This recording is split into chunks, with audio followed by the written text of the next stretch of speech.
नटखट परी। एक जादुई देश में परियों की रानी रूही का एक बहुत ही आलीशान महल था। रूही बहुत नेक और एक दयालु रानी थी। वो अपने महल में रहने वाली सभी परियों का बहुत ही अच्छे से ध्यान रखती थी। सभी परियां हमेशा एक दूसरे की मदद करती थी और कभी भी किसी को परेशान नहीं करती थी। लेकिन उन्हीं के बीच प्रिशा नाम की एक बहुत ही शरारती और नटखट परी थी, जो हमेशा अपनी शरारतों से सभी परियों को बहुत परेशान किया करती थी। एक दिन दो परियां बगीचे में फूलों को पानी दे रही थी। अरे वाह, ये दोनों कितना मन लगाकर काम कर रहे हैं। चलो कुछ मजे किए जाए। इसके बाद प्रिशा चुपके से उन दोनों परियों के पीछे जाती है और उन दोनों की चोटी एक दूसरे के साथ बांध देती है। जैसे ही वे दोनों परियां अलग अलग दिशाओं में जाती है तो उनके बाल खिंच जाते हैं और वो रोने लगती है। उन्हें देख प्रिशा बहुत तेज हंसती है। प्रिशा, ये तुमने क्या किया? तुम्हारी शरारतें दिन पर दिन बढ़ती जा रही हैं। क्या तुम्हें बिल्कुल भी समझ नहीं है क्या करना चाहिए और क्या नहीं? दोनों परियों की बातों को नजरअंदाज करते हुए प्रिशा वहाँ से चली जाती है। कुछ देर बाद उसे एक परी खाना बनाते हुए नजर आती है। परी को खाना बनाते देख प्रिशा को एक शरारत सूझती है। वो परी के पास जाती है। क्या मैं खाना बनाने में तुम्हारी मदद कर सकती हूँ? अरे वाह, आज तो प्रिशा सामने से मदद करने की बात कर रही है। परी प्रिशा से कहती है कि तुम सारे खाने में नमक डाल देना। और वो खुद पानी पीने बाहर चली जाती है। जब तक वो पानी पीकर वापस आती है, इतनी देर में प्रिशा सारे खाने में बहुत सारा नमक मिलाकर वहाँ से फुर हो जाती है। अरे वाह, ये तो बहुत ही जल्दी काम करके चली गई। चलो अच्छा ही हुआ। अब प्रिशा को काम की समझ हो रही है, तो बड़ी हो रही है। शाम को सभी परियां खाना खाने बैठती हैं।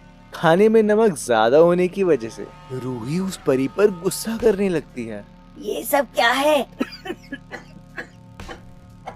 खाने में इतना ज्यादा नमक क्यों है?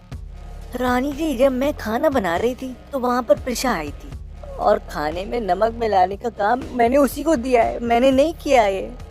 परी की ये बात सुनकर सारी परियां प्रिशा की शिकायत रानी से करने लगती हैं। सभी की शिकायतें सुनकर रूही को बहुत गुस्सा आता है और वो प्रिशा को सबक सिखाने की योजना बनाती है। प्रिशा की शरारतें दिन पर दिन बढ़ती जा रही हैं। आज हम उसे सबक सिखा कर रहेंगे। रूही एक बड़ा सा डिब्बा महल के बगीचे में रख देती है और वो सभी को आदेश देती है। ये एक मुसीबत का डिब्बा है, इसलिए इसे कोई भी नहीं खोलेगा। ये बोलकर रूही महल के अंदर वापस चली जाती है और उन्हीं के साथ बाकी सभी परियां वहां से चली जाती है। लेकिन प्रिशा के मन में उस डिब्बे को खोलने की उत्सुकता जाग जाती है। आखिर इस डिब्बे के अंदर ऐसा क्या है जो रानी परी ने इसे खोलने से ही मना कर दिया है? मैं खोल के देखती हूँ। अब तो इस डिब्बे का खोलना बनता ही है। उत्सुकता में प्रिशा उस डिब्बे को खोल देती है और जैसे ही वो डिब्बा खुलता है, उसके अंदर से कुछ छोटे भूत बाहर निकलते हैं, जो बाहर आते ही कभी प्रिशा के बाल खींचते हैं तो कभी उसे धक्का मारते हैं। अरे अरे, क्या हो रहा है? कौन है तुम? मेरे साथ तुम ऐसे क्यों कर रहे हो? मुझे छोड़ दो, मुझे छोड़ दो। प्रिशा के लाख बार रोकने पर वो नहीं रुकते। तभी वहाँ पर एकदम से रूही और बाकी सभी परियां आ जाती हैं। रानी परी, मुझे बचाओ, मुझे इन शैतानों से बचाओ। शायद अब तुम्हें समझ में आ गया होगा कि जब तुम बाकी सभी परियों के साथ ऐसा ही व्यवहार करती हो तो उन्हें कैसा महसूस होता होगा। जी रानी परी जी, मुझे एहसास हो गया है कि मैं बहुत गलत करती हूँ। अपने इस व्यवहार के लिए मैं बहुत ज्यादा शर्मिंदा हूँ। मुझे माफ कर दो, मुझे माफ कर दो। प्रिशा के ऐसे बोलते ही रूही जादू करती है और सभी भूत वापस डिब्बे के अंदर चले जाते हैं और प्रिशा भी अपनी गलती का एहसास करके सभी परियों से माफी मांगती है और सभी एक साथ खुशी से रहने लगती हैं। तो इस कहानी से हमें ये शिक्षा मिलती है कि हमें कभी भी अपने आनंद के लिए दूसरों को परेशान नहीं करना चाहिए।